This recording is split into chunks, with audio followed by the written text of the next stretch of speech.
Ya, teman-teman semua, selamat datang kembali ke channel ini. Teman-teman, ketika misalnya ada seseorang yang tidak mengetahui tentang yang namanya trauma bonding, tidak mengetahui tentang yang namanya cognitive dissonance, mungkin bagi mereka sulit untuk memahami ketika melihat seorang korban narcissistic abuse.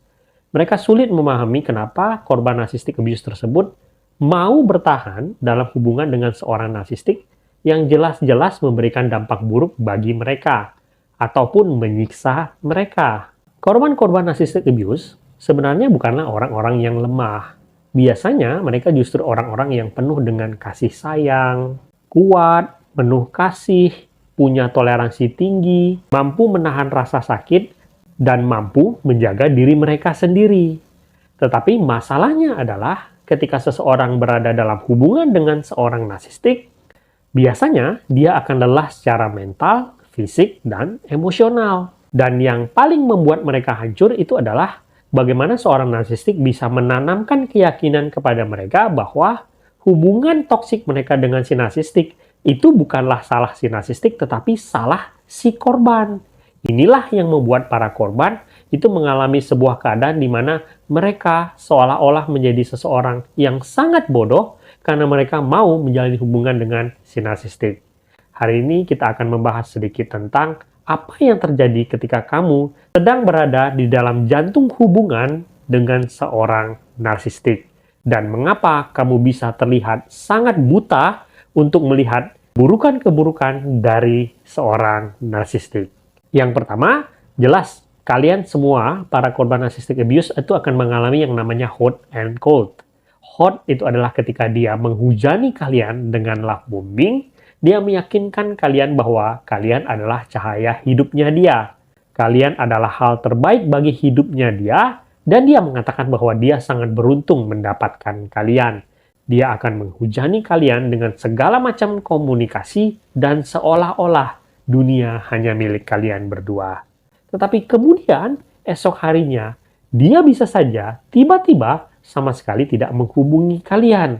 Kalian mungkin berpikir, dia mungkin sedang sibuk. Tetapi kemudian kalian mencoba menghubungi dia dan dia tidak merespon sama sekali.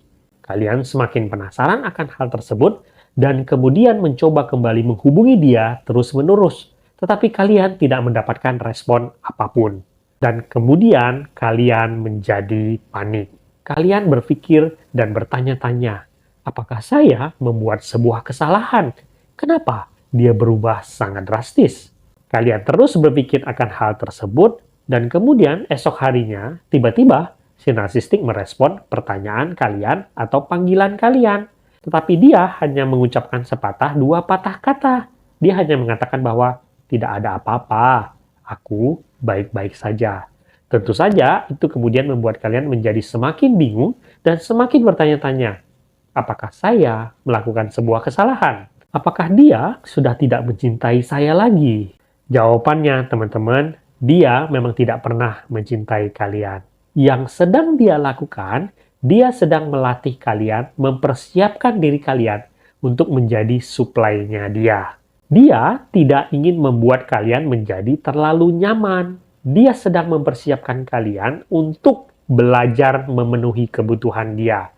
Dia sedang mempersiapkan diri kalian untuk menjadi pelayanya dia.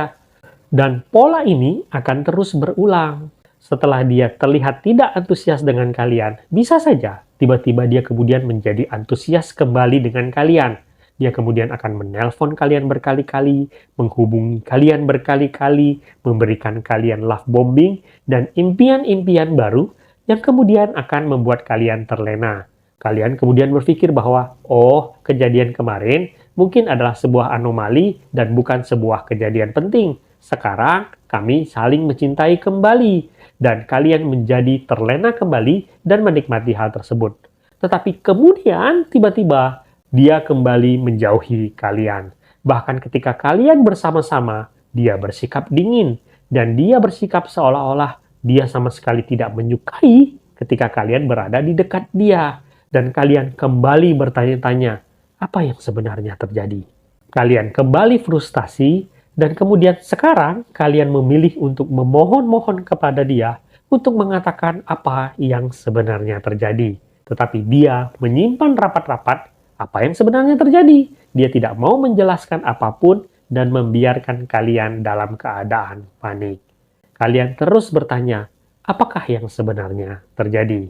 Teman-teman, yang harus kalian tahu adalah realitas dari hubungan kalian tersebut itu adalah kalian sedang memperjuangkan hubungan tersebut sendirian. Orang yang kalian kenal tersebut itu bukanlah seseorang yang penuh kasih seperti yang kalian pikirkan sebelumnya. Tetapi dia sebenarnya adalah seseorang yang hanya berpikir tentang bagaimana memenuhi kebutuhan emosionalnya dia.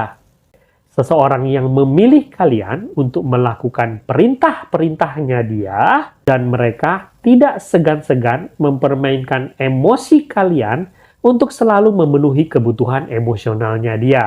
Sayangnya, kebutuhan emosional mereka itu tidak akan pernah terpenuhi, tidak akan pernah cukup, karena mereka memiliki kekosongan yang tidak pernah bisa terisi. Kalian merasa tidak berharga, kalian merasa hancur, kalian merasa bahwa kalian tidak pernah cukup bisa untuk menyenangkan mereka. Itulah gambaran singkat yang akan kamu alami ketika kamu berada dalam jantung hubungan dengan seorang narsistik. Kalian berada di dalam sebuah kebingungan di mana kalian tidak tahu sama sekali apa yang terjadi kepada diri kalian. Kalian berusaha keras untuk memperbaiki keadaan dan kalian bergantung kepada satu-satunya orang yang kalian pikir akan membantu kalian menyelesaikan masalah tersebut.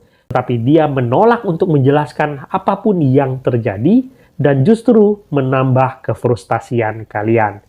Hari-hari kalian habiskan untuk selalu berusaha mengembalikan dia menjadi figur yang seperti kalian kenal dahulu. Tetapi apapun yang kalian lakukan, itu tidak pernah cukup. Dan kalian tidak pernah bisa mengembalikan kembali figur yang kalian kenal dahulu. Kalian merasa sangat lelah secara emosional, kalian merasa sangat frustasi, dan yang paling membunuh kalian itu adalah kalian merasa ini semua salah kalian. Teman-teman, kalau kalian bertemu dengan seseorang yang sedang merasakan hal-hal seperti ini, ingat, jangan menghakimi mereka. Tapi bersikaplah terbuka untuk selalu bersedia mendengarkan mereka. Orang-orang seperti ini, sesungguhnya mereka sangat menderita dan mereka sangat membutuhkan dukungan yang bisa kalian berikan.